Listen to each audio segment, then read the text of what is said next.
Hello friends, स्वागत है आप सभी का आज के नए वीडियो में। आज हम लोग क्लास 8 एनसीईआरटी पॉलिटी में पार्ट 3 देखने जा रहे हैं। इससे पहले हम लोगों ने इसका पार्ट 1 और पार्ट 2 किया था। आज ये लास्ट वीडियो है और इसके बाद हम लोगों का क्लास 8 कंप्लीट हो जाएगा।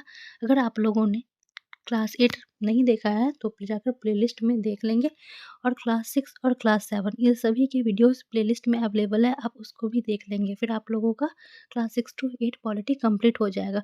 क्लास 9th में वर्ल्ड पॉलिटी से शुरू है, तो पहले हम लोग उसको नहीं पढ़ेंगे क्योंकि वह एग्ज़ाम के दृष्टिकोण से उतना इम्पोर्टेंट नहीं होता है। इंडियन पॉलिटी का ज़्यादा वेटेज है एग्ज़ाम में, वर्ल्ड पॉलिटी से शायद ही क्वेश्चन पूछे जाते हैं, ठीक है ना? तो आप क्या करेंगे, म मतलब मैं आप लोग को क्लास 9th की पॉलिटी में इंडियन पॉलिटी करवा दूँगी और इसमें समय व्यर्थ करने की कोई आवश्यकता नहीं है। उसके बाद हम लोग साइंस एनसीईआरटी पढ़ेंगे, ठीक है? चलिए वीडियो को शुरू करते हैं बिना समय गँवाए। देखिए, इसमें फर्स्ट पॉइंट है कि अधीनस्थ अदालत के अन्य नाम, ठीक है? अधीनस्थ अदालत। अधीनस्थ अदालत क्या होता है? तो कल की क्लास में हम लोगों ने पढ़ा था कि न्यायालय 3 स्तर में बँटा हुआ होता है, ठीक है?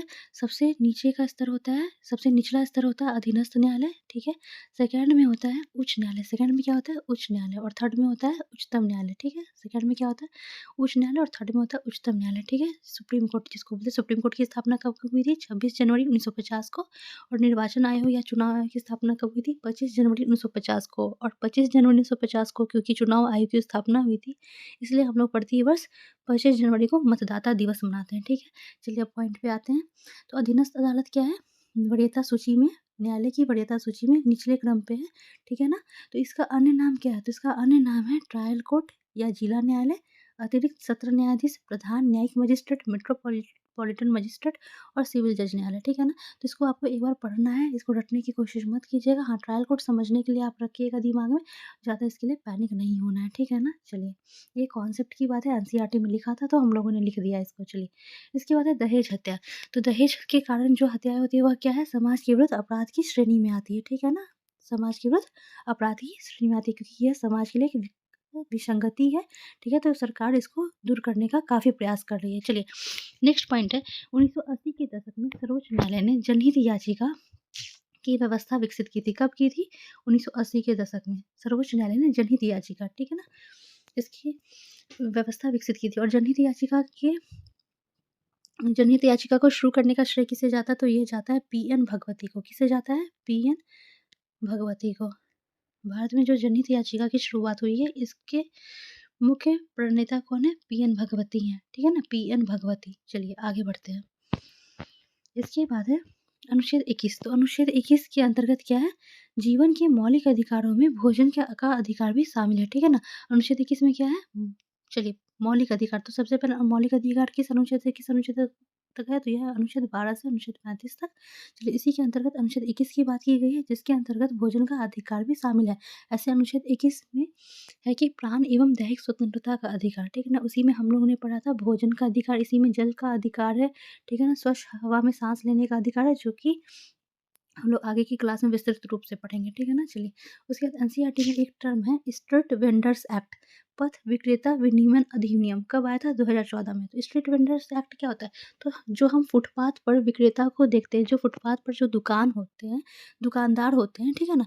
उसी को हम लोग स्ट्रीट वेंडर्स कहते हैं और वो फुटपाथ पर सामान की बिक्री करते हैं, ठीक है? तो उन्हीं के लिए अधिनियम आया था। कब आया था? 2014 में। एनसीईआरटी में बस एक पॉइंट था, इसको हम लोगों ने बस देख लेना है कि 2014 में आया था, बस बस इसको रटना नहीं है, बस एक बार देख के आगे बढ़ जाना है। चलिए, नेक्स्ट पॉइंट है न्यायपालिका ने कार्यपालिका और विधायिका की शक्तियों पर अंकुश लगाकर नागरिकों के अधिकार की सुरक्षा की है, ठीक है?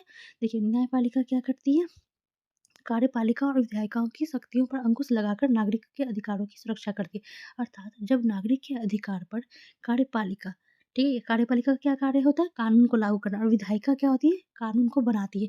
तो जब कार्यपालिका और विधायिका नागरिकों के अधिकार का अतिक्रमण करती है तो न्यायपालिका सजग हो जाती है और न्यायपालिका क्या करती है? नागरिकों के अधिकारों की सुरक्षा सुनिश्चित करती है, ठीक है? चलिए, यानी न्यायपालिका हमारे मौलिक अधिकारों का संरक्षण कर रही है, हमारे अधिकारों का संरक्षण कर रही है। चलिए आगे बढ़ते हैं। नेक्स्ट पॉइंट है अपील करना। तो अपील करना क्या होता है?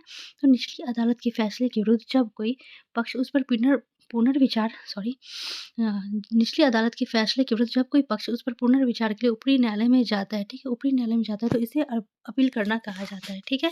तो जब कोई निचली अदालत कोई फैसला सुनाती है तो उसके अगेंस्ट में जब कोई याचिकाकर्ता उच्च न्यायालय में जाता है या उच्चतम न्यायालय में जाता है, तो उसे ही हम अपील करना कहते हैं, ठीक है ना? चलिए आगे बढ़ते हैं।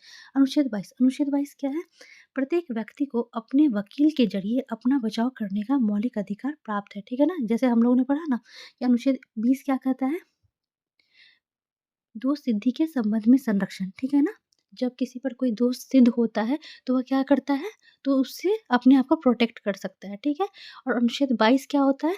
तो अनुच्छेद 22 क्या होता है कि गिरफ्तारी के निरोध में संरक्षण। अगर किसी को गिरफ्तार कर लिया जाता है, तो वो अपने आप को प्रोटेक्ट कर सकता है, ठीक है? देखिए, इसमें यही पॉइंट लिखा हुआ है कि प्रत्येक व्यक्ति को अपने वकील के ज़रिए अपना बचाव करने का मौलिक अधिकार प्राप्त है। यानी वो वकील का वो हेल्प ले सकती है खुद का खुद को प्रोटेक्ट करने के लिए, ठीक है ना? चलिए, अनुच्छेद 22 इसी बात को इंडिकेट करता है। चलिए, आगे बढ़ते हैं।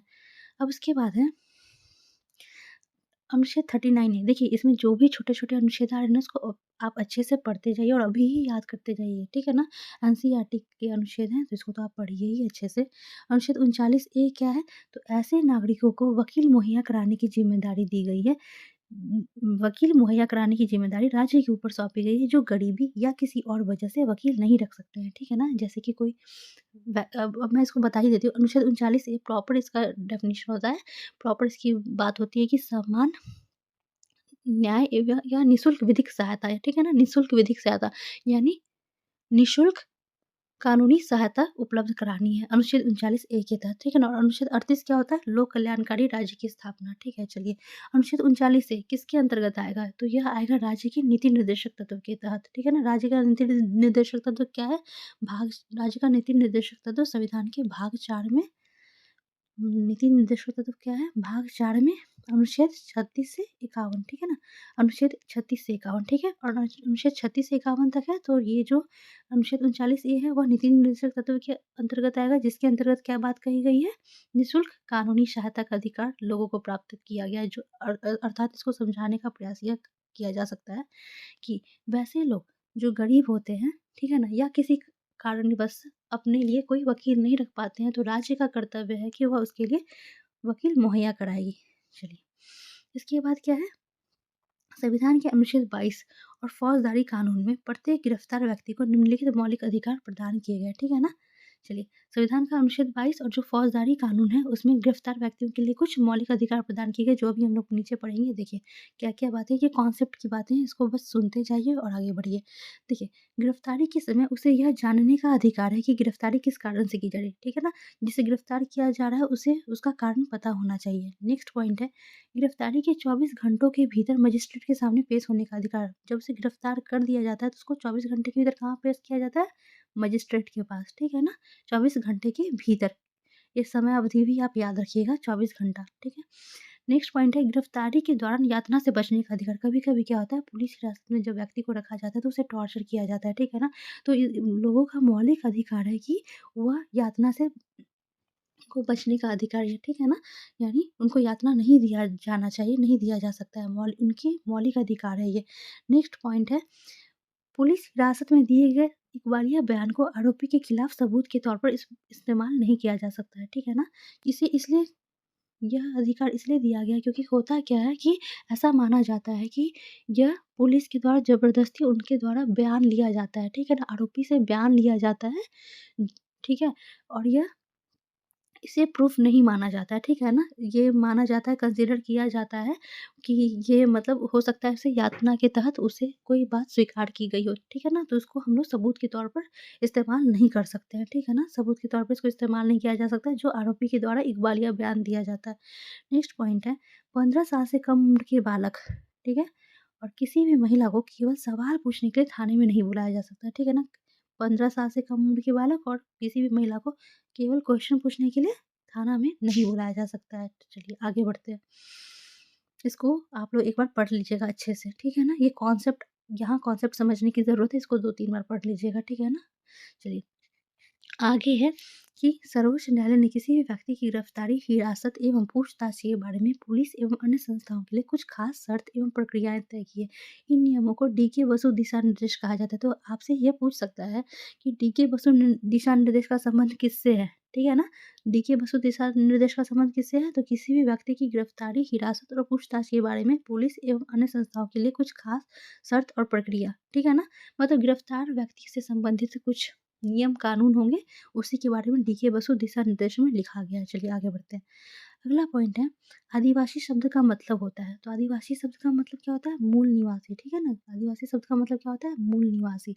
चलिए, सरकारी दस्तावेजों में आदिवासियों के लिए अनुसूचित जनजाति शब्द का प्रयोग किया जाता है। जो सरकारी दस्तावेज होते हैं उसमें आदिवासियों के लिए कौन सा शब्द यूज किया जाता है? अनुसूचित जाति, जिसको हम लोग कहते हैं शेड्यूल्ड ट्राइब, ठीक है ना? अगला पॉइंट है, देखिए यहाँ पे एक आदिवासी समुदाय का नाम है और ये कहाँ पाई जाती है, उनका स्थान दिया हुआ है। तो एक है डोंगरिया कोंड, ठीक है ना? डोंगरिया कोंड, और ये कहाँ रहती है? उड़ीसा के कालाहांडी जिले में स्थित न्यामगिरी पहाड़ी पर, ठीक है ना? देखिए इससे 2-3 फैक्ट बन सकते, 2 फैक्ट बताती हूँ मैं। जैसे हो सकता है कभी आपसे पूछ दे न्यामगिरी पहाड़ी कहाँ है, ठीक है ना? एनसीईआरटी का टर्म है ना, छोटे-छोटे फैक्ट्स को अच्छे से कंसीडर करना है। तो न्यामगिरी पहाड़ी कहाँ है? ये उड़ीसा में, ठीक है ना? उसके बाद आप ये भी देखिए कालाहांडी, ठीक है ना? कालाहांडी, तो ये कहाँ है? उड़ीसा में। कालाहांडी की बात हो रही है, कालाहांडी की बात नहीं हो रही है। आप लोग कमेंट बॉक्स में बताएँ कालाहांडी मरुस्थल कहाँ पे है, ठीक है ना? चलिए, उसके बाद कालाहांडी कहाँ पे है? कालाहांडी है उड़ीसा में।